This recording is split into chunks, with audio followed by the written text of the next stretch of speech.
1 बजे तेज बारिश और कड़कड़ाती बिजली में अपने घर की बालकनी में खड़ी सुमन खोई खोई कुछ सोच रही थी। अंदर आ जाओ ना। उसके घर के अंदर से आवाज आती है। तब भी सुमन काले अंधेरे में खड़ी न जाने किसका इंतजार कर रही थी, जिसमें से एक औरत अपने 2 बच्चों के साथ उसके पास वाले घर में लाल रंग की एक कार से उतरती है और बारिश में भागती हुई सामने वाले घर में चली जाती है। हेलो, कौन? मेरा कुछ सामान तुम्हारे पास है, लौटाओगी नहीं? आपका क्या सामान? कौन है आप? और मैं तो इस घर में कुछ सेकंड्स पहले ही आई हूँ। आपको यहाँ का नंबर कैसे पता चला? मम्मी, हो सकता है कि जो फैमिली यहाँ पहले रहती हो, ये कॉल उनके लिए हो। नहीं नहीं, ऐसा नहीं है। बाहर कड़कड़ाती बिजली एक अनजान आदमी के फोन ने नेहा को डरा दिया था। वो फौरन कॉल रख देती है। चलो बच्चों, कमरे में चलते हैं, मैं तुम्हें सुला देती हूँ। पर यहाँ इतने अंधेरे में तो कुछ भी नहीं दिख रहा मम्मी। फ्लैश लाइट ऑन करो ना। नेहा फ्लैश ऑन करती है, जहां उसे ऊपर जाने की सीढ़ियां दिखती हैं और चारों तरफ सफेद कपड़ों से ढके हुए फर्नीचर। तभी नेहा की 3 साल की बेटी उससे कहती है, मम्मा कुछ। नो माय लव, ये तो वाइट क्लोथ्स हैं। चलो ऊपर मम्मा आपको स्टोरी सुनाएगी, सुननी है ना? चलो चलो चलो। नेहा स्ट्रॉबेरी को गोद में उठाती है और रोहन के साथ सीढ़ियां चढ़ना शुरू करती है। एक एक कदम उसे ऐसा एहसास हो रहा था मानो वो सीढ़ियों पर नहीं दलदल में कदम रख रही हो। ये मेरे पैर सीढ़ियों में धंस क्यों रहे हैं? बहुत देर चलने के बाद सीढ़ियां खत्म होती हैं। ऐसा लग रहा है मानो मैं जन्म से बस चल ही रही हूँ। जैसे तैसे थकी हारी नेहा ऊपर कमरे में पहुंचती है। जैसे ही फ्लैश बेड पर पड़ता है, वो देखती है कि उसके दोनों बच्चे पहले से ही बिस्तर पर सो रहे हैं। मेरा सर चकरा रहा है। बच्चे तो मेरी गोद में थे, यहाँ कैसे आ गए? और वो भी मुझसे पहले। नेहा कुछ समझ नहीं पाती और बेसुध होकर जमीन पर गिर पड़ती है।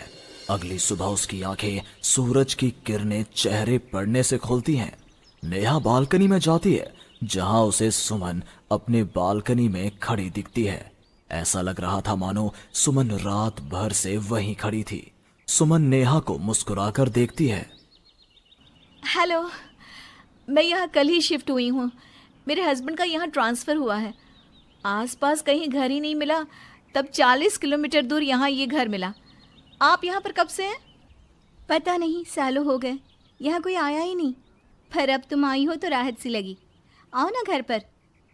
हाँ हाँ, क्यों नहीं, मुझे भी कंपनी मिल जाएगी। वैसे कल रात ना यहाँ कुछ अजीब महसूस किया मैंने। मैं आकर बताती हूँ। नेहा सुमन से मिलने उसके घर जाती है और पिछली रात हुए इंसिडेंट के बारे में उसको बताती है। ये तो कुछ भी नहीं है नेहा। ऐसे तो कई इंसिडेंट्स मेरी एक फ्रेंड के साथ भी हुए हैं और रोज होते ही हैं। सुमन अपनी कार में बैठी अपने नए ठिकाने की ओर बढ़ रही थी। जंगल के बीच से गुजरती वो खुद से कहती है, ये सिविल इंजीनियर्स की लाइफ ना बड़ी मुश्किल है। कहाँ जंगल झाड़ी में रहना पड़ेगा। कार एक घर के पास रुकती है। लीजिए मैडम, हम आ गए। आपको कुछ जरूरत हो तो मुझे कॉल कीजिएगा, मैं ये बगल वाले घर में ही हूँ। सुमन घर के अंदर जाती है। डाइनिंग टेबल पर पहले ही खाना रखा हुआ था, पानी का ग्लास भी, टीवी ऑन ही था। ऐसा लग रहा था मानो अभी अभी यहाँ कोई था या है।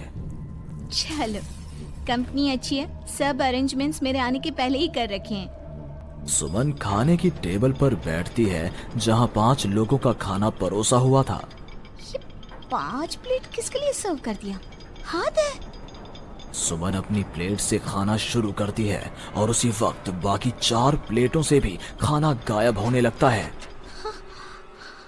प्रमिल, कहाँ हो तुम प्रमिल? सुमन भागती हुई अपने ड्राइवर के घर पर जाती है। सुमन क्या देखती है कि प्रमिल जमीन पर गिरा हुआ है। फर्श पर हर तरफ खून ही खून। प्रमिल के मुंह से भी खून आ रहा था। वो कराहता हुआ कहता है, मैम, यहाँ रूहें रहती हैं, ये आपको भी नहीं छोड़ेंगी। ये कहते कहते ही प्रमिल दम तोड़ देता है और सुबह के 11 बजे अचानक ही अंधेरा छा जाता है। चारों तरफ से अजीबो गरीब आवाजें आने लग जाती हैं। मम्मी, आई, अरे कोई खाना देगा क्या मुझे? अरे जी सुनिए ना, प्लीज प्लीज मुझे मत मारो। पापा बचाओ, ये लोग कौन है? सुमन अपने दोनों हाथों से अपने कान को बंद कर लेती है और जोर जोर से चीखती है। अचानक एक सन्नाटा चारों ओर फैल जाता है। सुमन प्रमिल के घर से बाहर निकलती है। चारों ओर घुप अंधेरा, वो भी कुछ देख नहीं पाती और वापस अपने घर की ओर लौट आती है। इससे अच्छी तो मौत होती, ये मैं कहाँ फंस गई। मम्मा गोदी। अरे सुमन, क्या मरने वरने की बात करती रहती हो? जाओ मेरे लिए चाय बनाओ।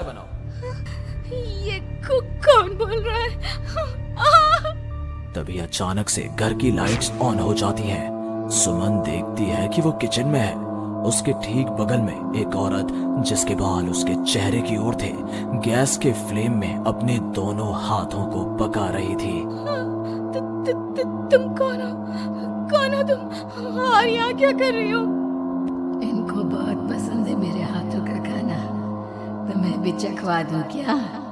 कर्कश आवाज में ये कहती हुई वो औरत झट से सुमन के हाथों को आग में डाल देती है। सुमन चीखती रहती है, पर वो औरत उसके हाथों को नहीं छोड़ती। तुम्हारे पेट में एक बच्चा है ना, सुन लिया मैंने। और औरत ये कहती सुमन के पेट पर हाथ फेरने लग जाती है और उसके पेट में हाथ डालकर मांस का टुकड़ा बाहर निकाल कर खा लेती है। मेरा बच्चा। ये तो कुछ भी नहीं, उधर देखो। वो औरत दीवार की तरफ इशारा करती है। दीवार पर खून के ऐसे धब्बे थे मानो नवजात शिशुओं को उसी दीवार पर पटक पटक कर मार दिया गया हो। तभी वहां लगभग 5 साल का एक बच्चा आता है। उसका शरीर पूरा सफेद और आंखें काली थी।